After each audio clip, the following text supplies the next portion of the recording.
Hi, I'm delighted to be here with Angie Brown, singer. Hello Rasheed. Singer, mum, spirit. Yeah, trying to do it all and juggle it all, carer for Absolutely. my mum. Absolutely. You know, it's all full on, isn't it? Just South London life and love and everything. It just seems so full of it. And well, you know what? And I just think that the mums, I just think are most amazing because I work with lots of people, and particularly like often in business and so on.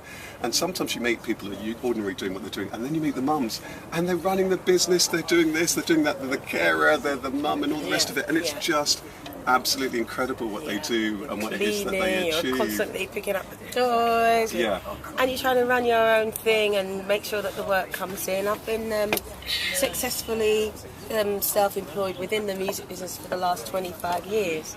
So to keep abreast of that is it's a difficult one. Yeah, it would be great to talk a little bit about your story, music and so on. I guess we'll definitely have to talk about that big hit record. But I'm sure people will still come up to you. The one that's going to be on the gravestone. Yeah, exactly. Yeah. So tell me a little bit about how did you always know that you wanted to sing? Were you always a performer? I found out that you're a Gemini like me. So that predisposes somebody very often to people and performance. Were you interested in singing as a kid and performing? Oh, definitely. I think I grew up in this sort of time, in a time when Alina Zavaroni was around. Oh yeah. She was real powerhouse. She was just a girl with this fantastic talent. Give up your head. Right? Yeah, go and play. That's right. And she was just this talent, and she was on Opportunity Knocks, and I thought, oh, I could do that. In hindsight, no, my voice wasn't strong enough. This is the other one. Hi! Sorry, I'm hearing my voice. Anyway, and she was inspiring, I think, and so was other singers of the time like Dusty and Lulu and Aretha Franklin and people like that. So I was Tom Jones and all these people on TV in the 60s and 70s, and I just got hooked on it then. And my mum as well, she used to sing in church in Jamaica, and she had a strong voice, and the whole of the Kinghorn family is my mum's family. They've all got really powerful voices, and they're quite musical. And then she met my dad, and my dad was a little, strummer and a little playing on the mouth organ, and you lived out in quite a lot of poverty at that time, and you made your own entertainment, didn't you? You found a washboard and so you it was made your there own and music. thereabouts. You're kind of surrounded by it, and mum sang, and you caught the bug of watching people on TV and so on. Yeah. And then because lots of kids, I guess, have that thing, or they like to sing, or they like to play or perform when they sing stuff. It's another thing to then eventually make a successful kind of career out of it. Yeah. So what was the point where you decided, you know what, I want to do this for a living? So when you grew up, when did you decide, actually, I want to pursue this for a living? Well, what happened was my mum used to foster children, so she'd take us all on trips, and all the foster children, her children, we'd all go. And at Butlins used to have this weekly heat. They used to have this competition where it was like, can you sing? And there's £500 to be won at the end of the heat, and maybe a contract with Butlins. And I thought, I don't know. And how old were you at the time? When I was 16. Yeah. Excuse me. And my mum said, go on, go for it. See. And I thought, I don't even really know any songs, Mum. And I thought, I know all the words to Brown Girl in the Ring, because it was really... big hit. It was really simple, and, I used to love Boney M anyway, as a child. So, I went up there and I sang it and I won my heat, and people said, oh, she's got a great voice. I came back to London and I thought, I'm pushing really quite a lot, so I need training. So I started going to see a lady called Annette Batam. She's an Anglo-French lady, and she's really, really cool as far as, you're learning the basics, you're learning all the classics, but we're going to fit it so that it fits in the genre of a soul voice. Oh, so great. And that's great, isn't it? Particularly because very often when people go for things like singing lessons, isn't it, that sometimes it can be great into technically, but if it doesn't necessarily fit with your own style, so it's great that you found a singing teacher who also wanted to adapt. Yeah, you don't want to change your style, you don't want to change your voice, Yeah. but you want to know how that Julie Andrews, that clean, you know, that V and all that cleanliness and all that clarity that they've got when they sing, and you know, you know, you want to get to those notes without, you know, you want to get to them with the ease that they've got. And once they've taught you how to relax the throat, bring the eyebrows up, basic technique, then I applied it to being a soul singer. Right.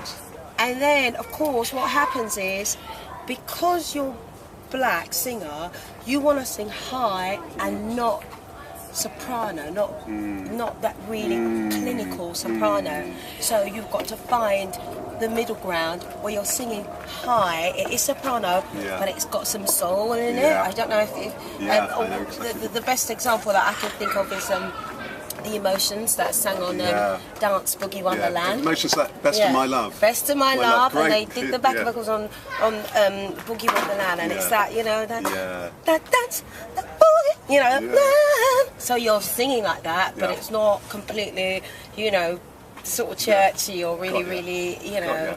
So you're mastering your craft, even from that age. It's interesting, isn't it? So you had this sense of, because that, I mean, even hearing that is wonderful to hear, that the poise, the skill, the technique, learning one's craft. Did you have that?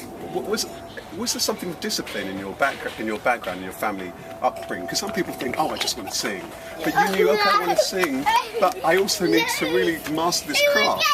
Well, as a child, excuse me, unfortunately, I was really quite lazy because my mum bought us a piano, and she had this man called Mr. Clark come round to show us how to play, and you know, you learn by a broom, don't you? You learn all the little scales, and we just didn't follow it through like you do. And your mum says, yes, when you get older, you're gonna wish you did do it. And I said, nah, I won't, Mum. And then we wanted the piano, then I wanted the saxophone. And by the time I said I wanted to learn the saxophone, my mum said no. Because she knew that it costs a lot to buy and then to start the lessons, and I weren't going to practice. But when I did get round to begging her for the singing lessons, I remember she said, you go for 2 weeks, just 2 weeks, and then you'll not go no more. And I said, oh my God, how does she know that? So, you know, I went off to my singing lessons, and that was 30 years ago. I still go now. I still see my teacher now. And that's great to have that discipline. And you know, and they used to say that Pavarotti still continued having singing lessons and that discipline in terms of the voice. So when you need a mentor, you always need a mentor. And you're never at the top of your tree, even if you're 90. There's always something that you can learn. And being a singer, it's very easy to develop bad habits. So you go back to your singing teacher, and she will readjust that. You know. Well, I hope there's lots of people who sing and budding singers listening, because it's music to my ears to hear that. I remember when I was pursuing singing, and a friend of mine who'd done a lot of that kind of discipline kind of stuff sent me off to his singing teacher, and I really learned. I learned for the first time. I'd had a singing teacher before, but the discipline and the commitment to singing is so important, because, as you say, you're always learning the voices, always developing the voices, can be different at different times. So it's lovely to hear that kind of that commitment. Tell me then a little bit about. Was there a working career before the singing? And it's interesting, you told me that first of all you decided you went to be an actor. Singing was kind of secondary. It was. So did you do any ordinary jobs like, you know, most of us at the supermarket? Sandwiches. Everyone knows me for that. I used to make sandwiches. I used to work at Westminster Tower. I went in there every day. You know, I was proud to say I was their trolley dolly. And I went, hey, I can imagine you being very, very popular. Oh, they'd be happy. They'd look up from their computer terminals and they'd be so happy. Oh, I just here with the sandwiches. And it was lovely days, actually, because a job like that keeps you hungry for the real thing that you want to do, because you know you've got a trolley and you're looking up at the building and you're looking up at the blue sky and you think, I want to be on that aeroplane, I want to do these things, I want to travel, but here I am now, just a tea lady or a trolley lady, but it kept me going, because I think that if you've got 2 or 3 good part-time jobs, they pay almost as much as a really sort of middle to poorly paid full-time job. And if you've got a part-time job and you're cleaning toilets or whatever, I used to have one of these things that you go around the park. We called it a collie wobbler, but I can't remember the real name of it. It picks up all your, picks up your cans and stuff without you having to pick it up with your own hands. But I was really proud that I've done jobs like that, and there's a grounding. I'd imagine there's a grounding, and it enables you to focus on. It gives you that eye of the tiger. It makes you think to yourself that I want to aspire to this. I want to put the time and the energy and the love into it because I don't want to do this forever. Right. But I'm not kind of looking down my nose at it either because it gave me the angst that I need to keep going. Right, and that's sort of wonderful to hear, and it really resonates with me in terms of my upbringing and working hard. And I remember that being dragged along to do all sorts of kind of jobs by my mother, and it really kind of helped because you have a real leveler. You really appreciate everybody of all walks of life. I know you were saying this just a little while ago. So then if things do kick off as it did for you, then that's great. So you've done the apprenticeship. Yeah. A job, any job, as long as you contribute and you're not just lazing about, not you might be with a partner, you might have a mortgage, you might have all sorts of things on the go, but a job, any job will keep you going for that big thing that you're aspiring to be a music director or film producer or whatever it is, especially if it's artistic and creative. It's against the odds that you're going to get anywhere because there's so many people going for that one job. Well, let's talk about that, because that against the odds, that thing about the against the odds is, I guess, what exactly happened to you. In the 90s there's that real there was a real, from the late 80s, that explosion of club and dance music. Probably for the first time since we'd had that big, since probably the disco.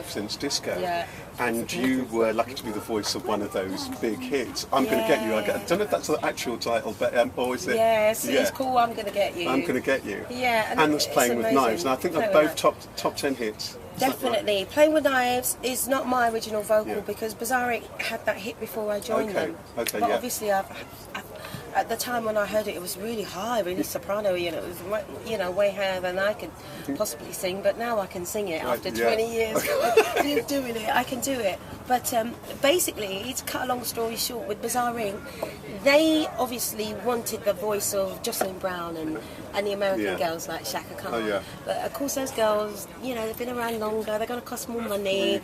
It was easier to approach an agency and try and use a British girl.